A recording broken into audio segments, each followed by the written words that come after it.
నమస్తే K25 news. తవనంపల్లిలో Vinayaka Chavithi వేడుకలు ప్రశాంతంగా శాంతియుతంగా వాతావరణంలో జరుపుకోవాలని ఎస్ఐ చిరంజీవి మండల ప్రజలకు విజ్ఞప్తి చేశారు. ఇక నుంచి సెల్ ఫోన్లోనే రిజిస్ట్రేషన్ చేసుకొని ఆన్లైన్ అనుమతులు పొందాలని కోరారు. వినాయక చవితి వేడుకలను ప్రతి గ్రామంలో నిర్వహించే నిర్వాహకులు తప్పనిసరిగా పోలీస్ శాఖ ఆదేశాలను ఖచ్చితంగా పాటించాలని సూచించారు. అందరికీ నమస్కారాలు. ముందుగా అందరికీ ముందస్తుగా వినాయక చవితి శుభాకాంక్షలు తెలియజేస్తున్నాము.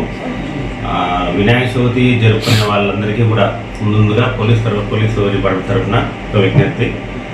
ఇంతకుముందు వినాయక చవితి సందర్భం చేసుకునేటప్పుడు ఎక్కడ కూడా గ్రామాలు చేసుకునేటప్పుడు అందరూ కూడా ఆ పోలీస్ స్టేషన్కి వచ్చి వాళ్ళు ఎప్పుడెప్పుడు చేసుకుంటున్నారు, ఎన్ని రోజులు చేసుకుంటున్నారు, ఎక్కడ నిమజ్జనం చేస్తున్నారు అని పోలీస్ స్టేషన్లో వచ్చి ఫీజుగా చెప్పిపోయేవాళ్ళు, దాన్ని పరీక్షించేవాళ్ళము.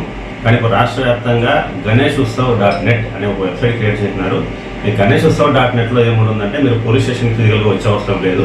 మీ సెల్ ఫోన్లోనే GaneshUtsav.net దాన్ని ఓపెన్ చేసుకొని దానిలో మీ పేరు, ఆర్గనైజర్స్ ఎవరు ఉన్నారు, ఎన్ని రోజులు పెడుతున్నారు, వినాయక చవితి సందర్భంగా పండుగలు ఎంత హైట్ ఉంటుంది, వినాయక ఎంత హైట్ ఉంటుంది, నిమజ్జనం ఎక్కడెక్కడ చేస్తున్నారు, ఈ విషయాలు కూడా దాంట్లోనే ఉంటాయి. దాన్ని మీరు పూర్తిగా అప్లికేషన్ ఫామ్ ఫిల్అప్ చేసి మాకు సెండ్ చేస్తే మేము అప్రూవ్ కూడా ఈవెన్ మొబైల్ నుంచి మేము అప్రూవ్ చేస్తాము. అప్రూవ్ చేసిన తర్వాత మీకు QR కోడ్ జనరేట్ అవుతుంది. ఆ QR కోడ్ ప్రింట్ తీసుకొని మీరు ఎక్కడైతే మీరు గణేష్ పండుగలు ఏర్పాటు చేసుకుంటున్నారో అక్కడ మీరు ఆ QR కోడ్ని పేస్ట్ చేసుకుంటే ఆ QR కోడ్ ఎవరు స్కాన్ చేసుకున్నా కూడా పూర్తిగా డీటెయిల్స్ మొత్తం వస్తాయి. తర్వాత మేము కూడా రెగ్యులర్గా చెకింగ్ వస్తూ ఉంటాము.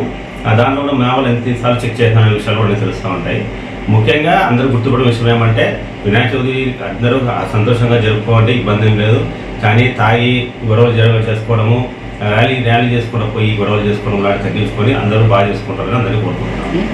మీకు GaneshUtsav చూపిస్తుంది. ఈ రకంగా మీకు వెబ్సైట్ ఓపెన్ అవుతుంది. దీంట్లో మీ మొబైల్ నెంబర్ అప్లై హియర్ ఉంటుంది. మీ మొబైల్ నెంబర్ కొడితే మీకు OTP జనరేట్ అవుతుంది.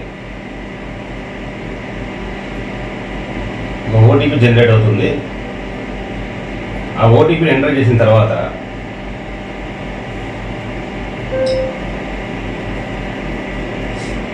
మీకు పూర్తి డీటెయిల్స్ కూడా ఉంటాయి. మీరు చూడొచ్చు. ఒక అప్లికేషన్ ఫామ్ ఉంటుంది, వాళ్ళ మెయిల్ ID, అడ్రస్, అసోసియేషన్ ఉంటుంది, దాని పేరు, ఇన్స్టలేషన్ ప్లేస్, టెంపుల్ అయితే టెంపుల్ ఉందా, ప్లేస్ ఎక్కడ ఉంది, లొకేషన్, మొత్తం డిస్టిక్, మన మండలము, పోలీస్ స్టేషన్ దేని మీదకి వస్తుంది, మొత్తం డీటెయిల్స్ అన్నీ దీంట్లో ఉంటాయి. జస్ట్ మీరు ఫిల్అప్ చేసి